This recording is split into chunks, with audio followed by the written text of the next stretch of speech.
to our purpose is to give more time with their loved ones. To be clear, we're giving you lots of stats today. Mom has about 28 months on average when they move into senior living. 28 months. So if you spent the next 3 to 6 months trying to clean the house out and rehab it, and that's if everything goes well to put it on the market, if you knew you had 28 months left with your parent, would you spend any time doing that? The answer is almost always never. And so we alleviate the stress when a senior transitions into care. That's what we do. And so let's go into some of these job titles. The who, right? Who exactly these people are. The top-hatted man, that's the proprietor, the owner of the senior living community. And so this is the person that owns the community. And so a lot of times, guys, they own between 3 and 25 of these communities. They usually don't own one. And so they have hundreds of millions of dollars invested in real estate. They're basically the most like us on this call today, that they're real estate people, but they've chosen a path that has a ton of care attached to it. So to be clear, the proprietor owns the community. It's a care business, but they look at it as a real estate play. This is one of the very few people that you can have a money conversation with. Almost everyone else that we're going to talk about today, you can have a caring relationship or talking about how you care, but a proprietor is someone that you can talk to about the money side of it. Because why? They own basically a multifamily building with a ton of overhead. Occupancy is everything for a proprietor. They understand the peril of the family trying to get their equity unlocked. Do you think the proprietor wants to let someone who's broke move into their community? The answer is, of course not. And if they're sitting there on a ton of equity in their house, the industry is having to start giving these short-term bridge loans at high interest rates. Why? Not because the family wants to pay 14% interest rate on a bridge loan. It's because they don't know what else to do. A lot of families have their equity high, but they're cash poor. And when they find out the cost of care, they're always shocked.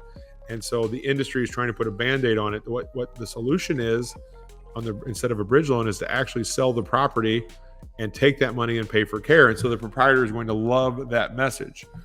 Next one up is the director of operations, also called an executive director.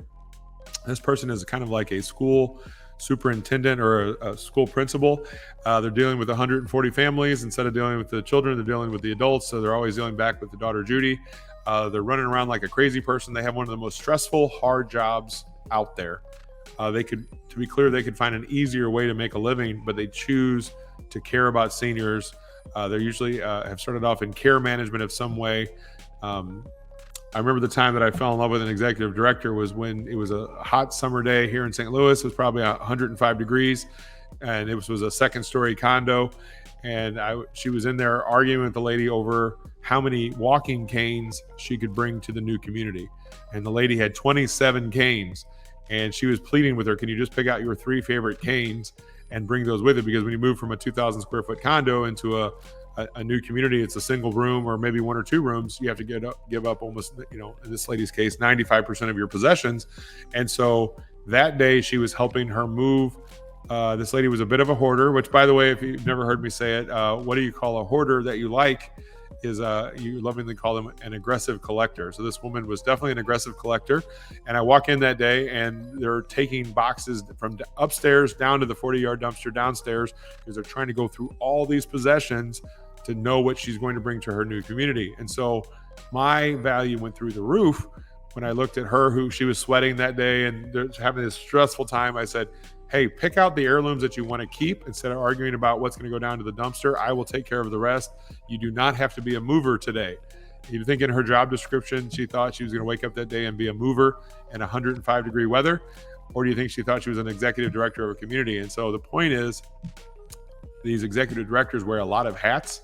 They will do whatever it takes. And if you position yourself the right way to be a tool for her or him, whoever the executive director might be, to use every single time that family needs to sell a house, that is when you have somebody on your 20th funding list that will refer to you for the years to come. That's how valuable an executive director could be. A lot of these communities have a finance director. The finance director's job is to do what's called discovery. Discovery is when they open up all their finances and say, hey, our place is $6,500 a month. How do you plan on paying for it? So the daughter, Judy, and the brothers and sisters and mom, they're trying to figure all this out. And that's when the conversation happens. It sounds like you might need to sell your house, right? And so the finance director is the second person that you can have a money conversation with. The rest that we're going to talk about today is all about care. So those are the two. Everything else is about care.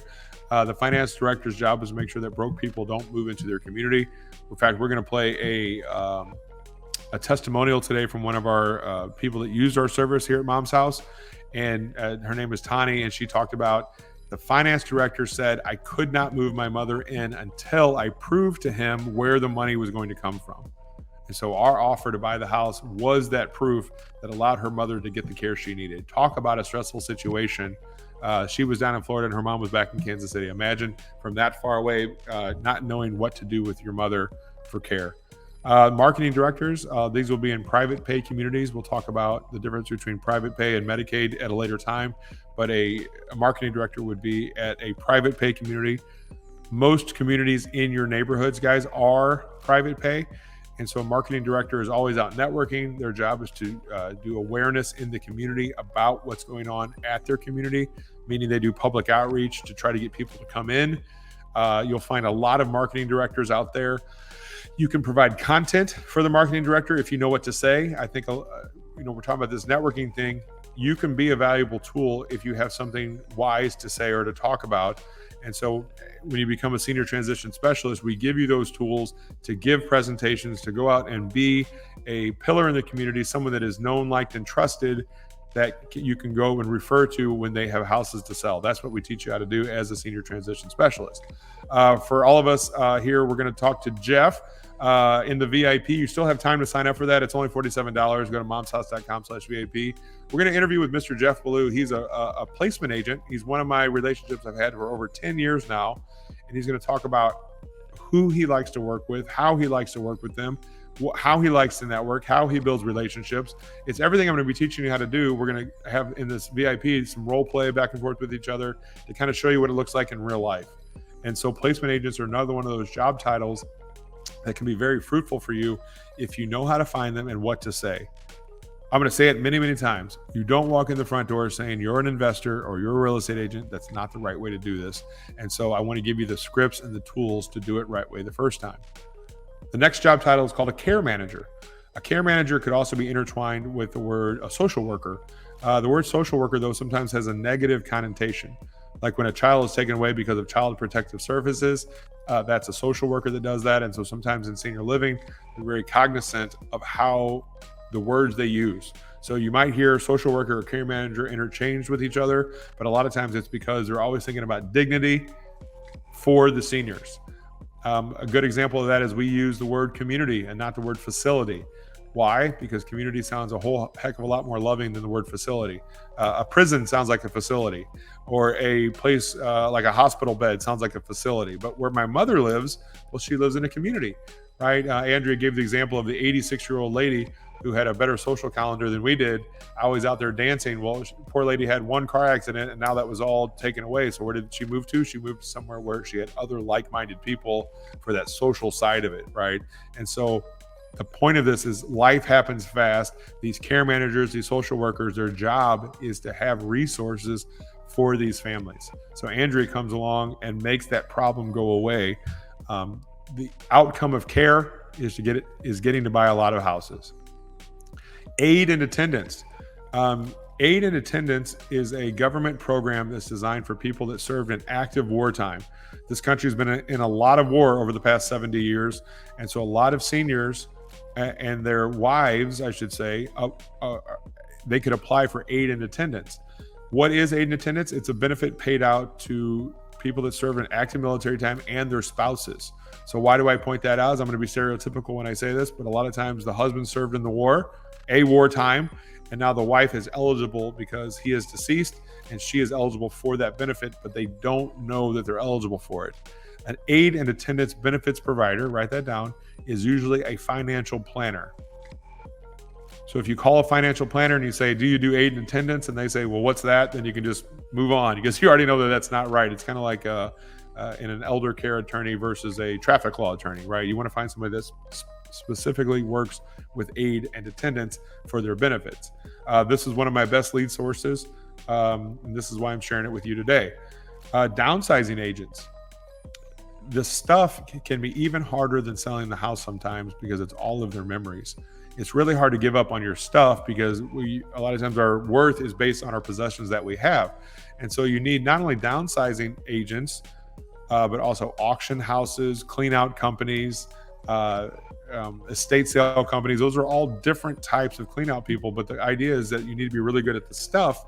The more you help them with the stuff, the easier it is for them to sell you their house. And so I want to be very clear here. I don't want you to get into the stuff business, but I want you to build an arsenal of people that can surround these families with the things they need at that moment. So that way it eases the burden, advances their stages of readiness to get to move into that hard decision of moving into senior living. So many people feel overwhelmed because they don't know which way to turn. They always say feel like they're on an island of not knowing who to turn to. Our job as senior transition specialists is to know who to talk to. Almost everyone in senior living has their network of people they refer to. And so Mom's House is part of that network where we get in there for the house and we give them all these other tools that they need as well. Just like if a downsizing agent, there's Jay right there in my picture. Jay's my downsizing guy. Well, he's a downsizing guy and he brings me the house and I bring him the house is full of stuff and he brings me the houses to buy. And so he's one of the people in my network that I work with. And so, hello there, Mr. Jeff. And then we've got elder care attorneys. This is a great one. Notice those two words, elder care attorneys. So you might have hundreds and hundreds of attorneys in your town. You don't need to spend your time with family law attorneys that do things like divorces, or criminal attorneys you probably don't need to mess with, or people that do traffic tickets, but you want to specialize and find people that are elder care attorneys. Why? Because they're the people helping with the estate planning of these seniors moving into senior living. People listen to their attorneys, they listen to their pastors, they listen to all those things. And so finding elder care attorneys is one of the people that you should be putting on your 20 is plenty list. If you have 33 elder care attorneys in your city, put them on your list. When I say 20 is plenty, guys, I don't mean stop at 20. Build a giant list. And then in the end, not everyone's going to know, like, and trust you. So it's going to boil down over time to those 20 that are your core people that bring you deals from now on. That's how important this is.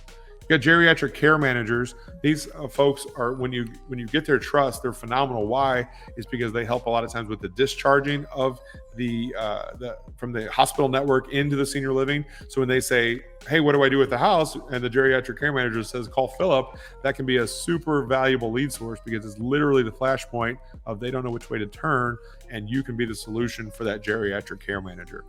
To be clear, they want you to help them. They need you to help them. They want to surround the senior with solutions for their problems that they face. They want to help alleviate that stress. This stress is very, very real.